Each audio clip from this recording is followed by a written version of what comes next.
Welcome to There's No Place Like Summer Camp podcast.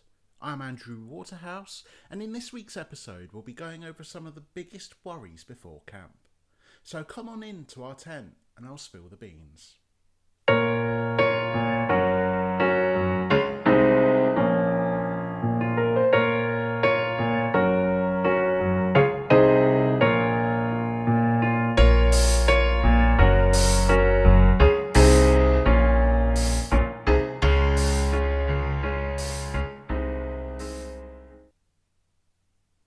Hi everyone, and welcome to the second episode of There's No Place Like Summer Camp podcast. In today's episode we're going over the 8 worries that you may have before camp.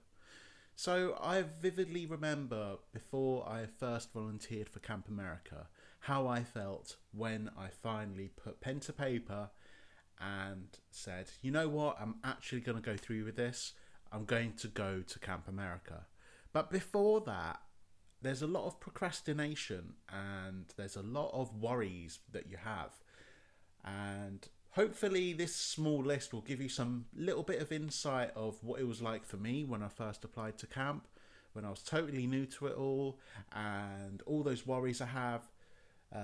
Just so that you know that you're not alone in feeling like this. So let me go over them and we shall talk more about summer camp. Okay, so first off, one of the biggest worries that I had when going to summer camp, like before I'd signed up and anything like that, was making friends. Head and shoulders, the number one reason why I have no dandruff. Okay, right, head and shoulders above all of the other reasons why I was so worried about going to camp. Because as a new volunteer to summer camp, you have to think like, oh my god, I'm going into this new culture. I'm going to know no one there. I'm just going by myself. And for a lot of people, it's their first time solo traveling. And it was mine. It was the first time I've ever solo traveled. I haven't actually done any solo... Actually, I have. That's a different subject. So my first time solo traveling was to summer camp. And that first year when I was actually got picked up by a camp, I was so worried. I was trying to find people on Facebook that were going to the same camp as me. I was doing tweets with all the hashtags of my camp, but no one was getting back to me. So in the end, I kind of went into camp a little bit blind, where I didn't know anyone, to be honest, that I was volunteering with. So I thought, oh my god, I'm going to be the only British guy there. Everyone else is going to be American. They're all going to be Jewish, and I'm going to be the only one that's not Jewish. I'm going to stand out like a sore thumb. But that really wasn't the case. So when you do actually land your feet in your summer camp, you will find that there is plenty of other people that are there for their first summer. It's actually really, really surprising. And this is going to be a subject for a different video, podcast even. It's actually so surprising at how many people camp churn through. Every single year they're getting about half of their staff replaced with new staff. It is absolutely phenomenal how many new people they replace. Like, I thought, especially even after my first year of doing summer camp, I thought, oh my god, okay, so these are the guys that will be here next year. Let me reapply. So I'm here for the second year when I get to see all these faces again, and how wrong I was. But that's a totally different subject. That's for your second year of camp. For my first year, the number one worry I had was making friends. And I'm here to say I made an absolute shit ton of friends when I was out there. And that's not to like make my head any bigger than it is, because I've got a pretty meaty head. But that was my biggest worry. And the amount of different cultures from people from all over the globe, it's pretty jaw-dropping, and kind of like it sparks your wanderlust as well, because you get to see so many different cultures and stuff. And you think, oh, okay, there's all these different people and I'm not going to be the only new one, but how am I going to actually make friends? And that's what camp is there for, because when you get there, there's going to be a couple of weeks, depending on how long your camp is, but there's going to be a week or two where the summer camp is going to devote their entire time on making you have the best experience at camp possible, because they're not going to have staff there that are going to be miserable and lonely and sad and missing home, they're going to want you to have a sick time too, because then that translates over to the kids. And I guess maybe sometimes you kind of need someone like me who's been there, done it, got the t-shirt, to kind of say you're not going to be lonely, you're not going to be the sad one. The amount of icebreakers you go through and getting to know new people and the people that you share your room with, even, like, that's just the basis of where your friendship groups are going to like build upon. So there's plenty of opportunity to make friends, and they do, especially at the camp I went to, they do plenty of like staff nights out when the kids are maybe in bed or something. You go out on bowling night. There's plenty of opportunity to make friends, and I 100% stand by the fact that if I didn't go to camp because I was scared of making friends, I'd have a lot less friends now, 100%. So number 2, the travels after camp. And this kind of is a worry for those that have especially never done solo traveling before, because you kind of go to camp, but then after camp you have 30 days on your J2 visa to do as you want. And maybe one of the worries that is stopping you from applying or stopping you from enjoying the application to camp is, in the back of your head you've got, I don't know what I'm doing in, I don't know, a month's time. Where am I going to be? Shall I go book my flights now? Shall I go book my hotel? And I 1,000,000% say do not plan any travels for after camp. I've known a couple of people at the summer camp that I volunteered at where they regretfully booked stuff to do straight after camp finished.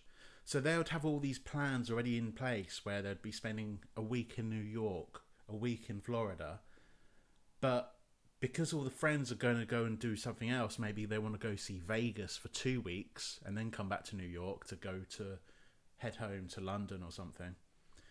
But you're kind of stuck where you're going and doing your own thing. So it kind of depends on what kind of person you are, but I 100% say don't book anything until it's about midway through your camp experience when you've got a few weeks left, and then you can decide if you want to travel by yourself afterwards, which some people do, which is, it's rare, but some people like to continue that solo traveling onwards. Or you can travel with your friends and make more legendary stories and experiences. And I 100% stand by that. So if you're worried about the travels after camp, please don't be.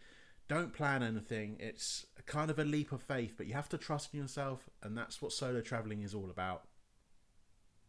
So number 3, in the worries that you may have before camp. The collection from the airport. So I guess this is more mind over matter, to be honest, because the collection from the airport is a very minor piece of the puzzle when it comes to camp. So in my case, when I came over from London, I did the flight to New York and then I had to catch a flight to Atlanta, and it had stresses in it, don't get me wrong. There were stresses where I was like, oh my God, what do I do with my bags? What terminals do I go to? Where's my gate? And all that stuff. But I had plenty of time to chill my mind out, ask people for advice, and then eventually it would all be sorted out. But this is more in particular the collection from that final airport. So a lot of camps send out an itinerary, which is like a list of where you have to be, what times, what your flights are, what you need to bring to camp, and all that good stuff. And in that list of itinerary, it's called, there'll be a collection point and a time at the airport that you finish off at. So all you have to do is pretty much get to that airport, and then once you're there, you can ask for advice or look at directions on the boards for where this particular meetup point is. And then once you're there, if you just wait there, you can even drop them a text or an email, and you can say, I'm here, by the way, where are you, if you don't see them. But most of the time you're going to see a big group of 20-somethings huddled around, all excited for getting over to summer camp. So the collection from the airport really shouldn't be a worry. It's just the first leap into the unknown. You have to take it as that. You shouldn't make it such a big thing where it's like, you should be nervous because it's like an exciting thing. But you shouldn't be postponing your application to camp because you're nervous of meeting new people. If you're going to go and apply for summer camp, You want to get to know new people. It's the most exciting, exhilarating thing about it. And this leads me on to number 4. There's going to be no familiar faces when you get to camp, and this kind of ties into making new friends. So when you actually apply to camp, or Camp America, it's kind of a strange process where, especially if you're a new person and you don't have any knowledge of the camps that you want to, like you don't have one camp in mind that you want to go to, then you're kind of put up on an auction site. Think of it like eBay. So you make a profile for yourself. You say, oh, I've got a massive wong. Not that they're going to hire you for a massive wong, but you say, oh, I've got a massive wong. I do karate. I've got black belt. Okay, put that onto your Camp America application page. And basically the camps are going to search for people. So they go, oh, I want to have a black belt in karate because the last guy we had was only a white belt and he wasn't that good. Not that I know anything about karate. I don't know if a white belt's good, but just bear with this analogy. So they look for someone with a black belt and then they go, oh, let's scroll through these, and they see your little faces and the little thumbnails, and then they see you've got a massive wong. So they hire you.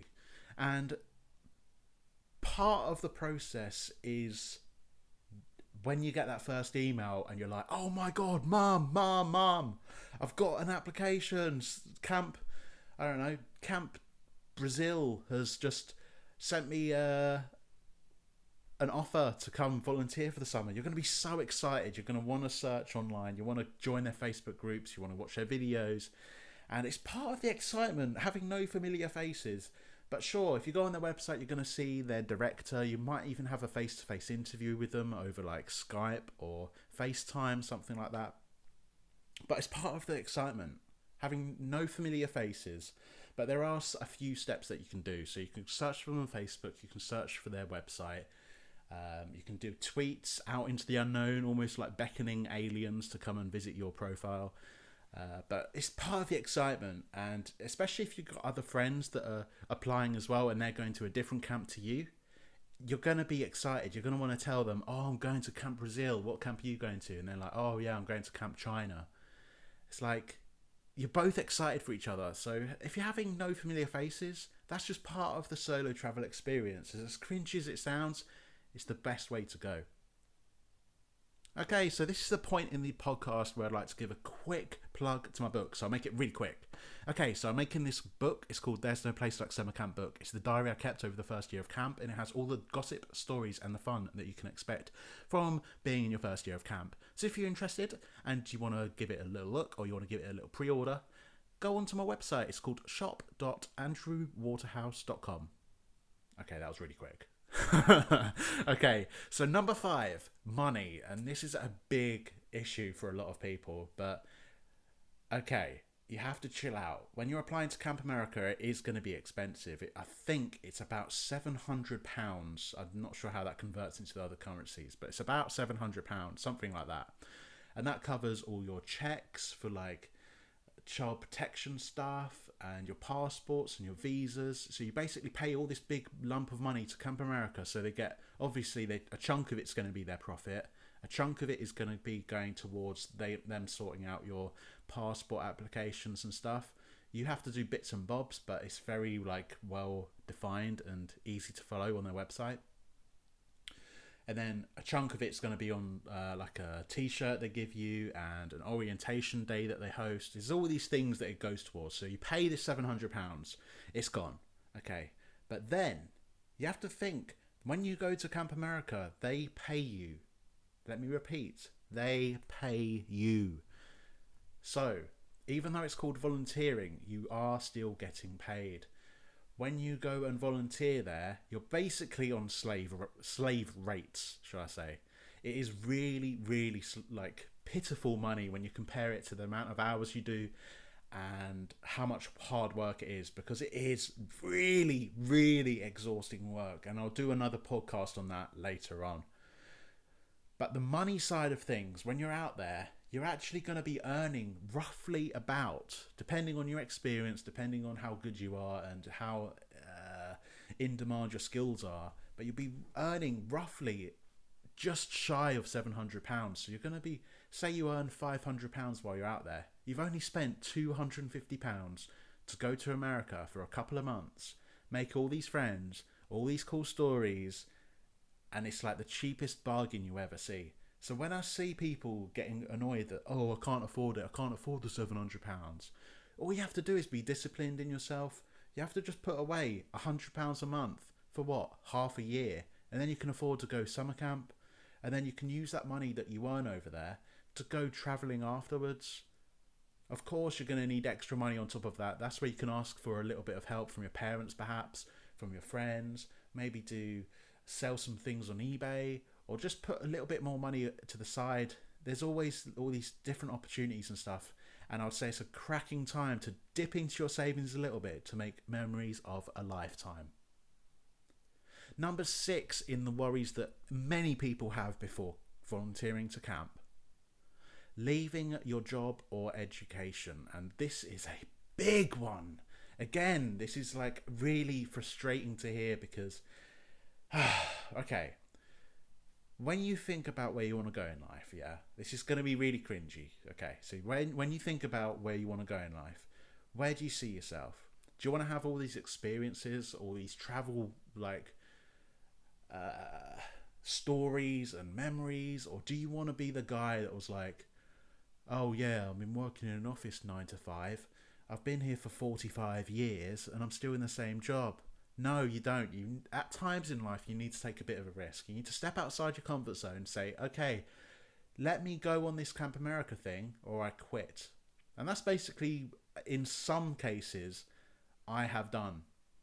Where in my second year, where I really wanted to go back for a second summer, I applied for a job, got the job, and when Camp America was starting to come around again, I gave them the heads up. I said, okay, when I applied for this job, I mentioned Camp America, and now I want to go again. And their tails went up. They were like, oh, what? You didn't say that? I was like, yeah, I did. 100% said I want to go Camp America. So either I'm going and you give me like a couple of months unpaid and I'll come back, or I quit. And that's the kind of risk you need to take, because especially if you're good at your job and you're confident in you know what you're doing, and the bigger picture is always the thing that you're focused on, you need to take a bit of a risk. Sometimes you need to even leave your job and education for a couple of months and come back next year. That's why so many people do gap years, and so many people are so thrilled about doing it. They name a person or a time or YouTuber or book where it's come back after doing travels and they're like, oh, I hated that. So say what, right? Say if you do hate it. Say if you do hate camp, you do hate traveling, you hate being solo traveling, so you quit camp after a month. So you still got a month to go. So you just come back to the UK, and guess what? Jobs are still there, the education's still there. You just apply. So I know it's really daunting to make a bit of a leap, but you have to think the jobs are always going to be there, the education's going to always be there. So even if you are going to be maybe a few months, a year behind other people, you shouldn't be comparing yourself to other people all the time. You need to compare yourself to yourself from the past. This is getting really trippy and hippie. It doesn't mean to be, I'm sorry. But the point is, don't be worried about leaving your job. Don't be worried about leaving education. Sometimes you need to look at the bigger picture. Number 7 on the worries that you may have going to camp. What to pack. This is one that comes up quite a lot when you have applied, you've got the camp, you've got a couple of months till your departure date, you've got all the plane tickets, and you're starting to pack your suitcase. So you're packing it away, pack, and then you're like, oh, let's get this, oh, let's get this, oh, let's get this. And you've got to guess what? I'm rambling now. Okay, guess what? Camps have itinerary lists. You might have to dig them out. They might be emailed to you, but they have lists of things that you need, especially if it's going to be like a culture kind of shock for you. If it's going to be like a Jewish camp or a disability camp or something like that, they're going to have a list of special things that you need to bring. So for me, I needed to bring a lot of white clothes because of Shabbat. But you're going to have a look in your itinerary list of what you need to bring. Another thing that you need to look at is the weather out there. What time of year are you going? What activity are you doing? Is there anything that your activity needs in particular? Because you have to go there and you're going to be leading your specialty or your campers. So if your campers, I don't know, love like only wear red because they're team red, you have to bring red clothes. But I'm sure all of that will be explained to you in an itinerary list. And if you have any worries, you know who the best person to ask is? It's your camp. So if you have any worries, please go and email your camp. Say, do you have an itinerary list? Because I'm worried. But guess what? There's also Walmart out there. So if you do forget anything, and it's probably the most minor of things, because I'm sure you've already packed your toothbrush, your toothpaste, your chargers, your adapters. But guess what? If you forgot your red stuff, you can go to a Walmart, because camp always travels you there occasionally for little bits and bobs. You can go to a Walmart and buy one. They're really cheap. That's why Walmart is so big and successful and an exciting day out. Okay, on to the last point. This is number 8 of the 8 worries that you may have before camp. Drum roll, please. Missing out on stuff at home. And this is a biggie. I have to say, on my first year of solo travelling, my first summer, I have to say, when I first applied, my mind was racing a million miles an hour. It was practically like, oh my God, I'm going to miss out on all this stuff. Oh, I need to take photos of my town before I leave. I need to see all my friends before I go. And of course, you want to stay in touch with your friends and stuff. But you have to think, when you're out there, and this is kind of a thing that will dawn upon you. So this is kind of spoiler territory, I guess. But when you're out there, you will realise how little anything at home changes month to month when you're away. Sure, you might get back and you see maybe a new restaurant in town. You may see, I don't know, new tarmac on your road. But that will be about it. It really, really doesn't change much. And the stories that people have when you come back to your friends and you're like, oh, what did you get up to? I did all this stuff at summer camp, but what did you do? And they're like, oh, we didn't do much. We just had work and college. You know what I mean? It's really, I can see where people would be worried about this. Missing out on stuff at home. You're going to miss out on those nights out with your mates. You'll miss out on those nights in with your girlfriend. But you're in the bigger picture, you're going to come back with astronomically more stories than they're ever going to have. So when you're going to be like missing out on stuff at home, it's really not going to be the big things. And one thing that a solo traveller said to me actually was the only thing that she missed out on from doing loads of solo travelling, because she's in New Zealand at the moment, was the relationships. That's about the only thing that really changes when you're away for a few months at a time. And what, you come back and your friend's now seen a girl, and that's pretty much about it. It's really like small and pathetic compared to all your stories and memories that you're going to make. So I hope I've kind of covered all the bases. If you do have any other worries, feel free to tweet me at AndrewW09. Of course, I've said it before. My Andrew is spelt ANDROOW09. So it's a weird Twitter tag, but I'm sure you'll get used to it soon enough.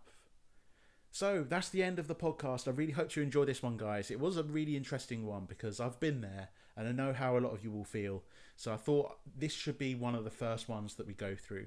And speaking of which, I'm going to be kind of arranging these podcasts. So it's going to be going from the beginning or early stages of camp through to during camp and then through to after camp. So hopefully there's a little bit of structure, at least for the first like 50 episodes, where it's kind of like a little bit of structure, and then after those 50 we might do a bit more random scattered like podcasts and chats and special guests and all that good stuff. So I hope you enjoyed this one, the second episode of There's No Place Like Summer Camp. Please subscribe to the podcast if you enjoyed, and let me know of any subjects that you want featured next time. Next week, we'll be going over the most common mistakes made before going to camp, so stay tuned for that. Once again, please check out my book pre-orders on my website. That's shop.andrewwaterhouse.com, and I'll see you in a week's time.